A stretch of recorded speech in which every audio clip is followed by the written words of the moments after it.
Today is Tuesday, June 29th, 2021. This is Dirt Tracker Daily. I'm Justin Fiedler.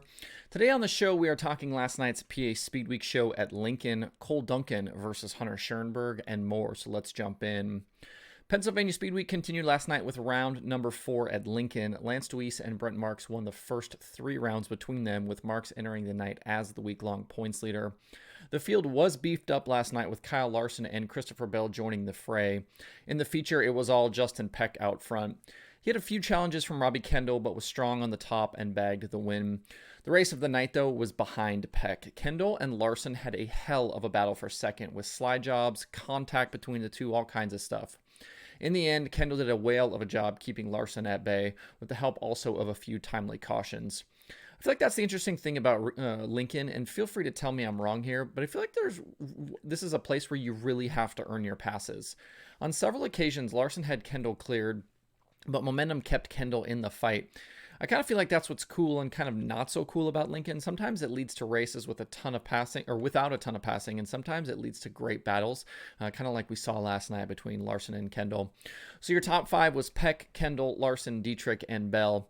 And after not having raced dirt much this season, Bell certainly didn't seem to have any rust last night. He went 4th quick in his flight of qualifying and bagged a heat race win before the top 5 in the feature. He was driving the Swindell Speed Lab 39. It'll be interesting to see his schedule going forward and if we might see him in some more dirt races.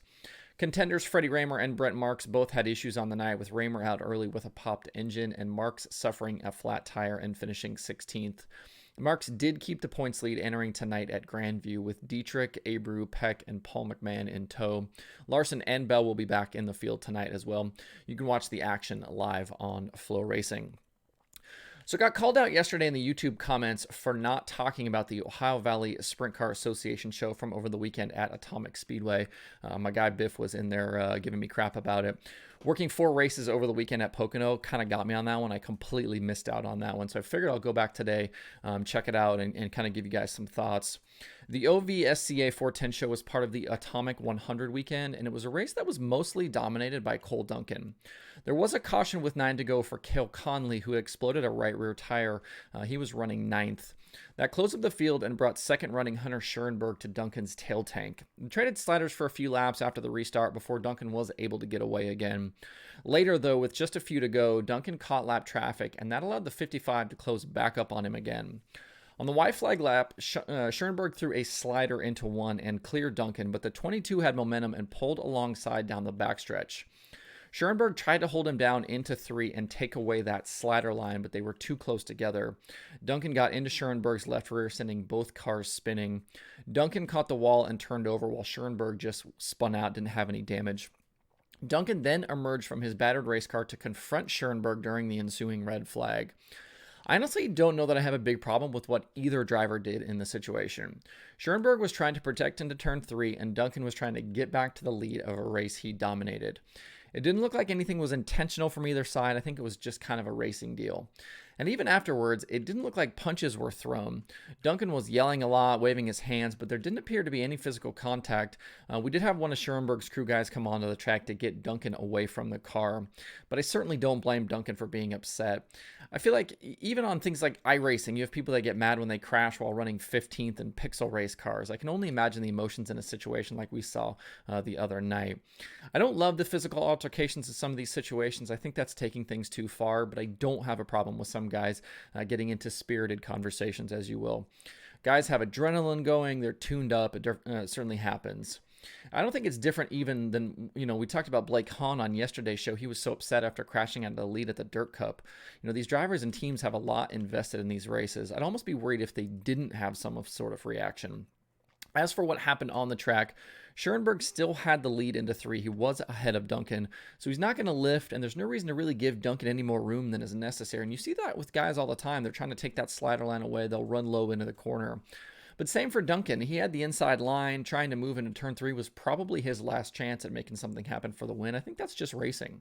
Schuerenberg later ended up 6th, while Corey Crabtree went on to the win after assuming the lead following the crash.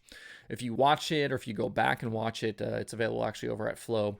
Drop your thoughts in the comments below and let me know where you stand on it. And let me know where you stand on drivers kind of confronting each other after these types of incidents. Like I said, I don't really have a problem with what went down between these guys. And since I didn't do it on yesterday's show, here are some other winners from the weekend. Mark Whitener bagged the $10,000 rush win on Thursday at Lernerville. Cameron Weaver was a crate late model winner at 411. Josh Rice and Rod Conley ended up splitting those Ironman features at the Atomic 100. Matt Cosner grabbed a win at Hagerstown, and Jacob Hawkins was a winner at Elkins Raceway in West Virginia. In open wheel action, Jake Swanson was a non-wing winner at Bloomington. Bud Kading grabbed the win at Ocean. Paulie Colagiovanni won Friday at Outlaw and Saturday in Patriot Sprint Tour action at Fonda. DJ Foos won at Fremont. Ty Mahako at Lincoln Park. Dale Blaney grabbed a 410 win at Sharon. He was on an off weekend from his all-star official duties. And Bill Baylog grabbed the IRA win at Angel Park on Sunday. There are 2 items on the streaming schedule for today, both of those at Flow Racing. Besides Flow 24/7, they do have tonight's Pennsylvania Speedweek race from Grandview Speedway, like I mentioned. To see the full daily streaming schedule with links to watch, visit DIRTRACKR.com/watch tonight. And stay tuned today or tomorrow as I have a new Conversations episode that will drop. I talked to Toby Balboa about his sprint car career in Australia and his kind of growing YouTube channel, Sprint Car Hub, that recently featured a really cool video on sprint car traction control. I did mention that on the show and tweeted about it. And Toby actually came to the States a few times to run some sprint car races out in California and some outlaw shows.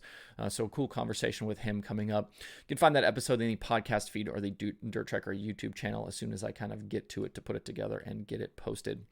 That's it for the show today. Hope everybody has a good Tuesday. If you have thoughts about the topics on today's show, please leave them in the comments below or tweet at me. You can find DIRTRACKR Daily where you get podcasts and YouTube. If you like what I'm doing, please subscribe and leave a review.